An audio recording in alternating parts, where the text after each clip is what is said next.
दिन के उजाले में ही सुआन को अगवा कर लिया गया। दो नर्सें उसे घसीटते हुए एक बाथरूम में ले गईं और वहीं से उसकी जिंदगी का सबसे डरावना दौर शुरू हुआ। इसके बाद उसे अस्पताल के डॉक्टर जांग के सामने पेश किया गया। डॉक्टर ने बताया कि यह एक मानसिक अस्पताल है, लेकिन यहाँ भर्ती हर व्यक्ति मानसिक रोगी नहीं होता।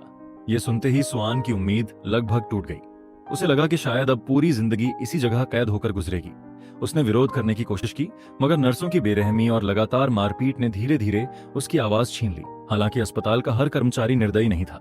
डोंगसिक नाम का एक नर्स बाकी लोगों से अलग था। वह अभी तक अस्पताल के अंधेरे राजों से अनजान था और अपने काम को ईमानदारी से करता था। उसके लिए सुआन बस एक सामान्य मरीज थी। सुआन ने उससे मदद की गुहार लगाई और बार बार कहा कि वह मानसिक रूप से बीमार नहीं है, लेकिन डोंगसिक ने शांत स्वर में जवाब दिया कि वह यह बात लगभग हर मरीज से सुन चुका है। बेहद परेशान होकर सुआन ने जल्दी से एक रेस्क्यू नंबर लिखने की कोशिश की।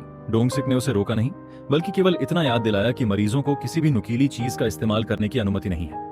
कुछ दिनों बाद सुआन को आधिकारिक रूप से मानसिक रोगियों के वार्ड में डाल दिया गया। वहीं उसकी मुलाकात मिरो नाम की एक महिला से हुई। मिरो ने दावा किया कि वह भी पागल नहीं है और उसे जबरदस्ती यहाँ लाया गया था। यह सुनकर सुआन के मन में फिर से उम्मीद जगी।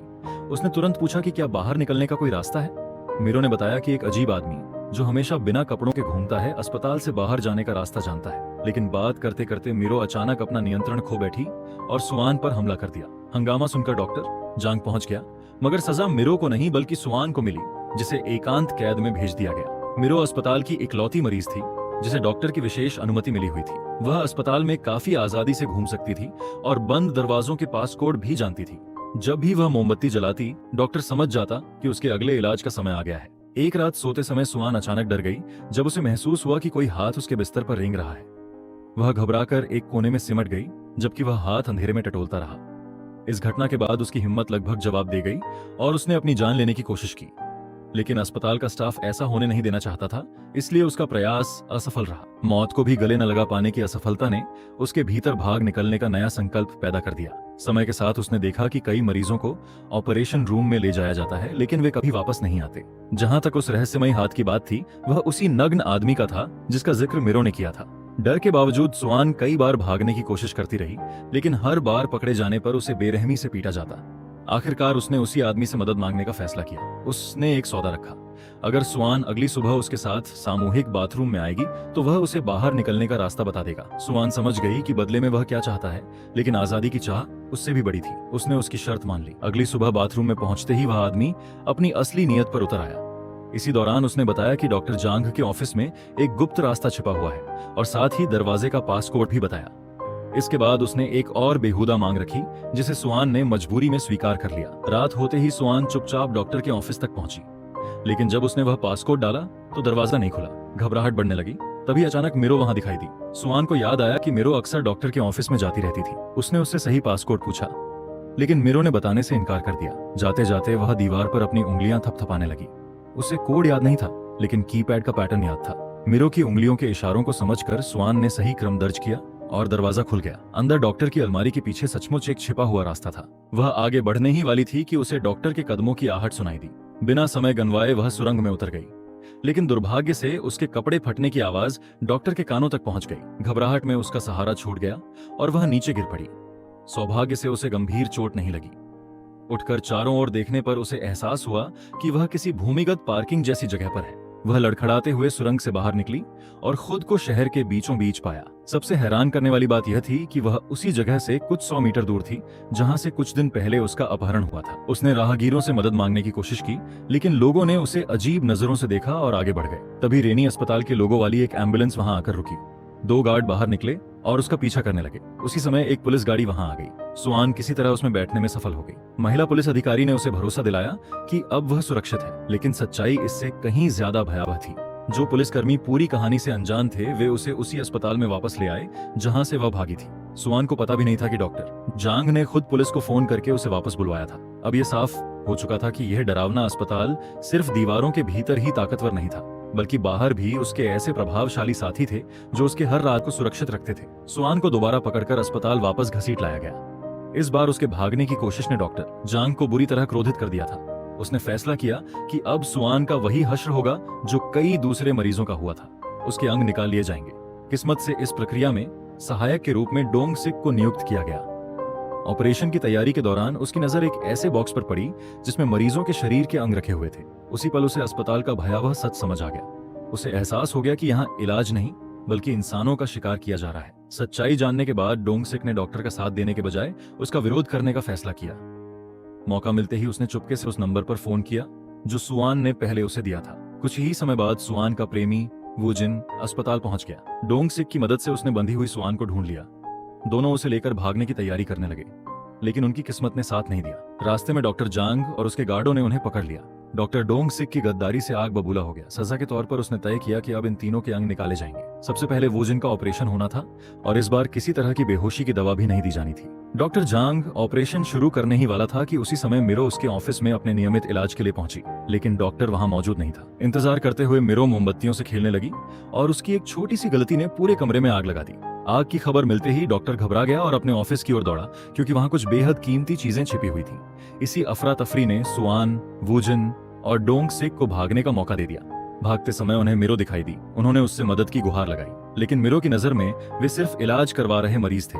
फिर भी सुआन ने बार बार उससे विनती की कि वह उनके बंधन खोल दे। शुरुआत में मिरो झिझकी, लेकिन आखिरकार मान गई। मिरो की मदद से तीनों आजाद हो गए और अस्पताल से बाहर निकलने लगे।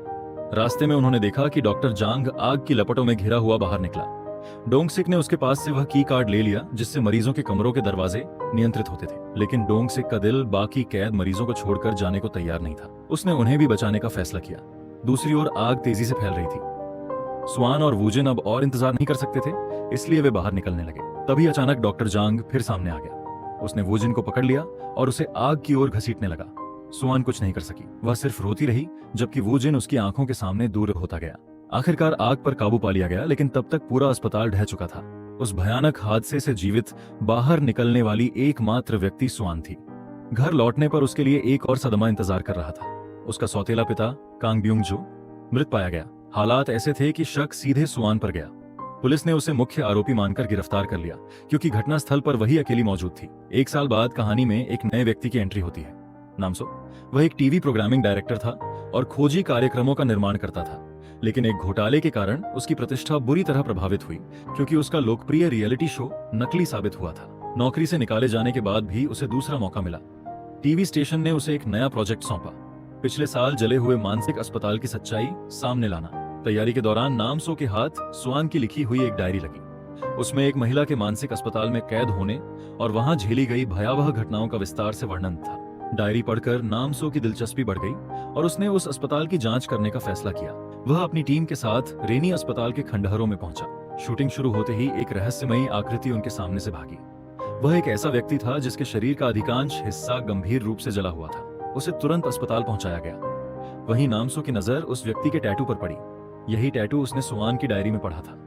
अस्पताल के खंडहरों से उसका निकलना और टैटू का मेल खाना नामसो को एक साहसी निष्कर्ष तक ले गया। जैसे ही मेडिकल स्टाफ कमरे से बाहर गया, नामसो उस व्यक्ति के पास पहुंचा। वह कोई और नहीं बल्कि डोंगसिक था। यह खोज नामसो के लिए बेहद महत्वपूर्ण थी। अगर डायरी में लिखी बातें सच थीं, तो यह कहानी उसके करियर को दोबारा ऊंचाइयों पर पहुंचा सकती थी। उसने डोंगसिक से सवाल पूछने शुरू किए, लेकिन अतीत की यादों ने उसे बेचैन कर दिया। उसकी हालत इतनी बिगड़ गई कि हार्ट मॉनिटर अलार्म बजाने लगा। हालांकि डोंगसिक कुछ खास नहीं बता पाया, लेकिन उसकी प्रतिक्रिया ने नामसो को यकीन दिला दिया कि डायरी में लिखी घटनाएं सच थीं। ऑफिस लौटकर उसने मामले की गहराई से जांच शुरू की। हैरानी की बात थी कि रेनी अस्पताल में लगी आग के बारे में इंटरनेट पर बहुत कम जानकारी मौजूद थी। वहां तक कि घटना से जुड़े लोगों के नाम भी लगभग गायब थे। तभी उसके सहायक ने एक महत्वपूर्ण जानकारी दी। जिस दिन अस्पताल में आग लगी थी, उसी दिन पुलिस प्रमुख कांग ब्यूंग जो की हत्या भी हुई थी।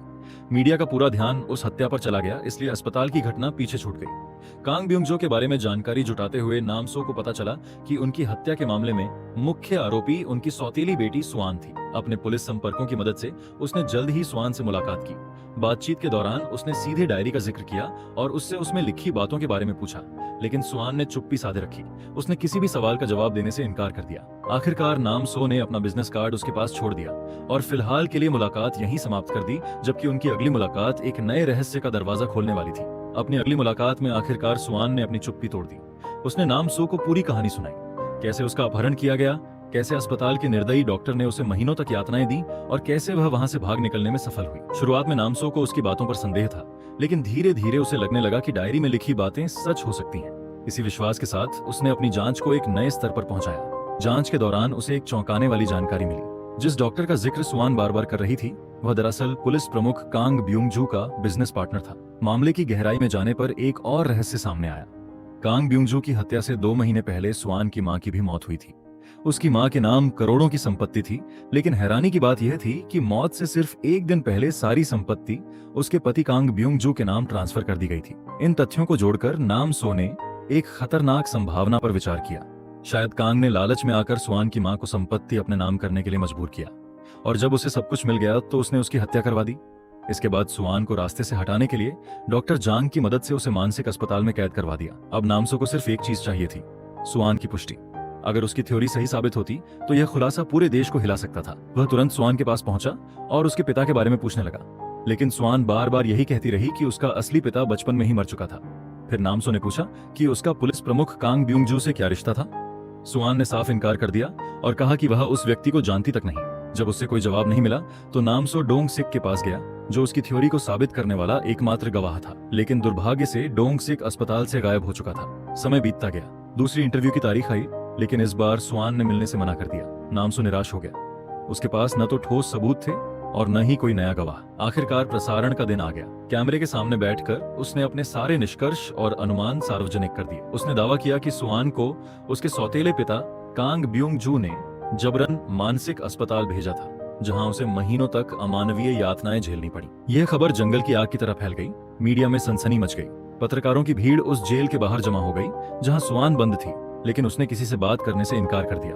बाद में नामसो ने स्वीकार किया कि उसने पूरी सच्चाई की पुष्टि किए बिना ही यह प्रसारण किया था। उसका मकसद सिर्फ इतना था कि सुआन सामने आए और सच बताए। इस बार उसकी योजना काम कर गई। सुआन ने माना कि टीवी पर कही गई कई बातें सच थीं।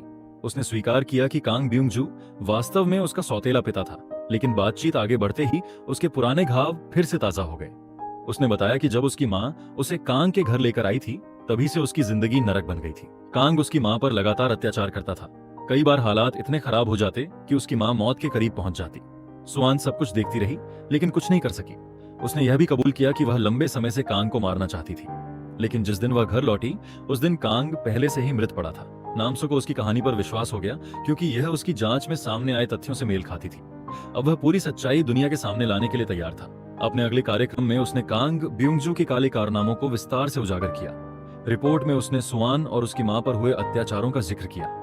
साथ ही डॉक्टर जांग के साथ उसकी मिलीभगत और अवैध अंग तस्करी के नेटवर्क का भी खुलासा किया। उसने यह भी बताया कि फोरेंसिक विशेषज्ञों के अनुसार कांग लंबे समय से अवैध नशीले पदार्थों का सेवन कर रहा था, जिसने उसकी मानसिक स्थिति को गंभीर रूप से प्रभावित कर दिया था और संभवतः उसकी मौत का कारण भी बना।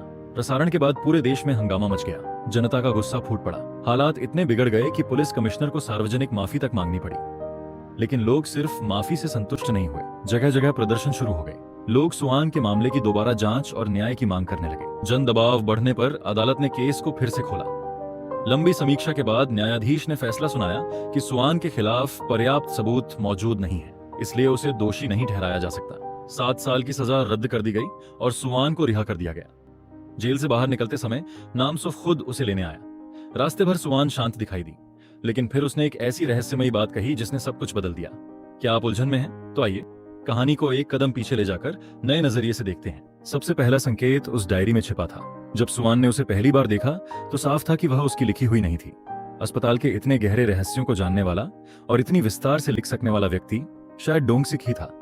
धीरे धीरे असली तस्वीर सामने आने लगती है। संभवतः अस्पताल में जबरन कैद की गई व्यक्ति सुआन नहीं, बल्कि उसकी मां थी। जब कांग ब्यूंग-जू ने उसकी मां की सारी संपत्ति अपने नाम कर ली, तब उसने डॉक्टर जांग की मदद से उसे मानसिक अस्पताल में बंद करवा दिया। मां की हालत देखकर डोंग सिक को दया आ गई और उसने मदद के लिए सुआन को संपर्क किया। यहीं सबसे बड़ा ट्विस्ट सामने आता है। जिस व्यक्ति को सुआन अपनी कहानी में वू जिन बताती रही, वह वास्तव में उसका दिवंगत जैविक पिता था। लेकिन अस्पताल में उसे बचाने आने वाला कोई और नहीं, बल्कि खुद सुआन थी। जिस ऑपरेशन का शिकार कहानी में वू जिन को बताया गया, वास्तव में वह सुआन थी। इसका प्रमाण उसके पेट पर मौजूद वह निशान था जो पूरी कहानी में छिपा रहा। और जब आग के बीच कथित तौर पर वू जिन को घसीटा जा रहा था, तब सुआन की चीख थी, मां, मुझे छोड़कर मत जाओ।